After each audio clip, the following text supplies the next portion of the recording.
아이고 정사장이라고 불리는 미케닉 정입니다.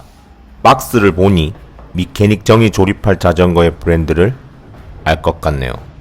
미케닉 정에게 어여쁘게 조립당할 자전거의 브랜드는 바로 서벨로입니다. 일단 박스를 까고 박스에서 안장을 빼내서 선반에 잘 올려둔 다음 박스 안에 있는 서벨로 자전거를 들어서 꺼내서 서벨로 자전거가 아직은 깨지 않도록 조심스럽게 옮겨서 한 켠에 거치해줍니다. 그리고 닭간 박스를 한 번 더 깔 수는 없으니까 자전거 조립할 때 걸리적거리지 않도록 딴 데로 잘 옮겨주고 이제 고이 잠자고 있던 서벨로 자전거를 깨워야겠네요. 지금 깨울 이 자전거는 2019년에 서벨로에서 새롭게 출시한 젊은 자전거면서 요즘에는 서벨로 글로벌 매출의 상당 부분을 책임지고 있는 따끈따끈한 자전거입니다. 살짝 보이는 타이어가 딱 봐도 그래블 바이크네요. 이 자전거는 바로 서벨로의 그래블 바이크 아스페로입니다. 그놈 참 타이어가 꺼끌꺼끌한 것이 까칠까칠한 곳 잘 달리게 생겼네요. 놀랍게도 스페인어인 아스페로의 뜻은 까칠까칠하다 또는 꺼끌꺼끌하다 라는 뜻입니다. 오, 이름 참 마음에 드네요. 이제 조금씩 감춰져 있던 아스페로의 속살이 보입니다. 참 청초하네요. 청초하다라는 말은 화려하지 않으면서 깨끗한 아름다움을 지니고 있다는 뜻이고 근데 그건 그냥 각시탈 생각이고 서벨로에서는 이 프레임 색을 시브리즈라고 이름 붙였습니다. 시브리다와는 관계없는 말이고 시브리즈 한국말로는 해풍 그러니까 바닷바람이라는 뜻입니다. 바닷바람이 참 청초하네요. 지금은 휠에 로터를 장착하고 있는 중입니다. 서벨로 아스페로에 장착되어 있는 휠은 알렉스 림스 분덕스 7D라는 휠입니다. 이름 어렵다. 그래블 바이크용 알루미늄 휠이면서 튜블리스 레디 휠이면서 무게는 1956g인 그냥 그저 그런 휠입니다. 서벨로는 이 휠에 파나레이서 그래블킹 SK38C 타이어를 장착했습니다. 그래블 바이크에서는 너비가 그리 넓은 편은 아닌 38C 타이어를 장착했다고 해서 아스페로의 타이어 클리어런스가 좁다는 건 아닙니다. 아스페로는 700C 휠에는 최대 45C 타이어까지 장착이 가능하고 그리고 650B 휠에는 최대 51C 타이어까지 장착이 가능합니다. 여기서 특이한 점은 아스페로에는 700C 휠과 650B 휠 둘 다 장착이 가능하다는 겁니다. 칩셋으로 포크의 트레이를 변환시킬 수 있기 때문입니다. 사실 놀랍게도 서벨로 아스페로는 한국에서는 거의 보기 힘든 희귀한 자전거입니다. 왜냐고요? 한국에서 서벨로 자전거 판매량의 90% 이상을 서벨로의 에어로 로드바이크인 S5와 S 시리즈가 차지하고 있고 그 말은 곧 한국에서는 서벨로의 엔듀런스 로드바이크인 뉴 칼레도니아와 그래블 바이크인 아스페로의 판매량은 채 10%도 안 된다는 말입니다. 맙소사. 한국 시장과는 다르게 해외 시장에서는 뉴 칼레도니아와 아스페로의 판매량이 무려 60%나 되고 그 60% 중에서도 그래블 바이크인 아스페로가 35%를 차지하고 있다고 합니다. 놀랍네요. 이 수치가 실로 놀라운 이유는 서벨로의 트라이애슬론 바이크와 로드 바이크의 판매량이 계속해서 증가하고 있는데도 아스페로의 판매량이 매출의 35%를 차지하고 있다는 것입니다. 고로 해외에서는 흔한 자전거일지 몰라도 한국에서는 희귀한 자전거라는 말입니다.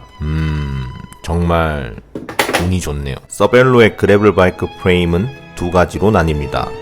아스페로 5가 있고 그리고 그냥 아스페로가 있는데 지금 보고 있는 자전거의 프레임은 그냥 아스페로입니다. 아스페로 5가 최상급 프레임이고 그냥 아스페로가 그 아래 등급의 프레임이지만 서벨로의 경영 철학으로 미루어 봤을 때 최상급 프레임과 차상급 프레임의 성능차는 그리 크지는 않을 것 같습니다. 다만 아스페로 5 프레임에는 서벨로의 콕핏이 장착되어 있고 그래서 모든 케이블을 숨길 수 있도록 설계되었지만 그냥 아스페로 프레임에는 이스턴 핸들바가 장착되어 있고 그래서 케이블을 숨길 수 없다는 것이 가장 큰 차이점입니다. 그냥 한마디로 성능차는 거의 없지만 감성차는 있을 수 있다는 말입니다. 미케닉정은 정비할 때 편하겠네요. 아스페로 프레임을 딱 하고 봤을 때 드는 느낌은 에어로하네? 입니다.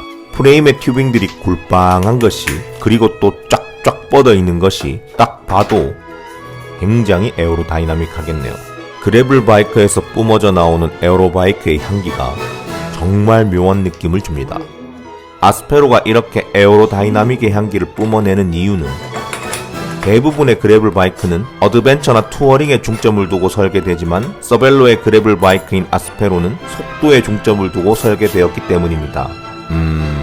그래블 바이크를 왜 그렇게 설계했냐고요? 그러게요. 다른 이유는 하나도 없고 그냥 세상에서 가장 빠른 그래블 바이크를 만들고 싶었다고 합니다. 에어로다이나믹의 환장은 서벨로 공돌이들 답네요. 이 서벨로의 공돌이들은 빠른 그래블 바이크를 만들기 위해서 체인스테이를 짧게 설계했습니다. 마치 에어로 로드바이크의 체인스테이 같이 말입니다.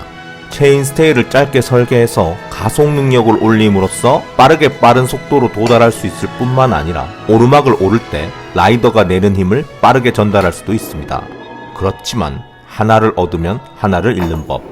승차감에서는 조금은 아니고 좀 많이 손해를 볼 수 있습니다. 특히 거친 노면이나 험지에서는 모르긴 몰라도 궁뎅이를 안장에 붙이는 것은 쉽지 않을 것 같네요. 심지어 사악한 경사각을 오를 때 간혹 앞바퀴가 들릴 수도 있습니다.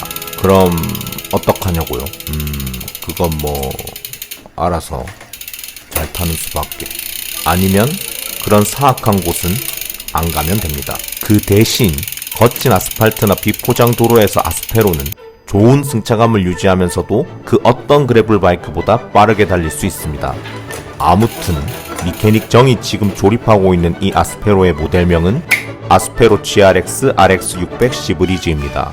모델명에서도 잘 나와 있듯이 이 아스페로에 장착되는 구동계는 시마노 그래블 구동계 GRX600이고 로드 구동계로 치면 시마노 105와 비슷한 등급이라고 보면 될 것 같네요.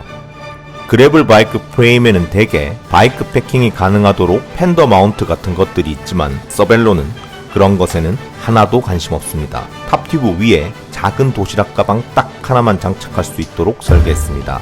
마치 그런 편의를 제공해서 자전거가 느려지는 것보다는 그런 편의를 제거함으로써 그저 빠르게 달릴 수 있도록 그렇게 강제한 느낌입니다. 그렇다면 아스페로 GRX RX600의 소비자 가격은 389만원입니다. 조금은 부담스러운 가격이긴 하지만 서벨로의 공돌이들이 공들여서 만든 에어로 그래블 바이크라는 점, 게다가 타이어 또는 휠을 교체하면 로드 자전거를 대체할 수 있다는 점까지 생각해봤을 때 뭐 그리 나쁜 가격은 아닌 것 같네요.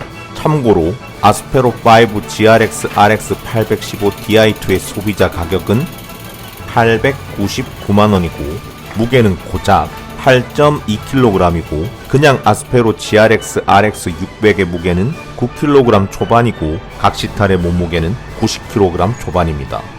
가타부타 묻지도 따지지도 고민할 필요도 없을 정도로 서벨로가 추구하는, 서벨로가 꿈꾸고 있는 그래블 바이크의 정의는 간단하고 단순하고 명확합니다.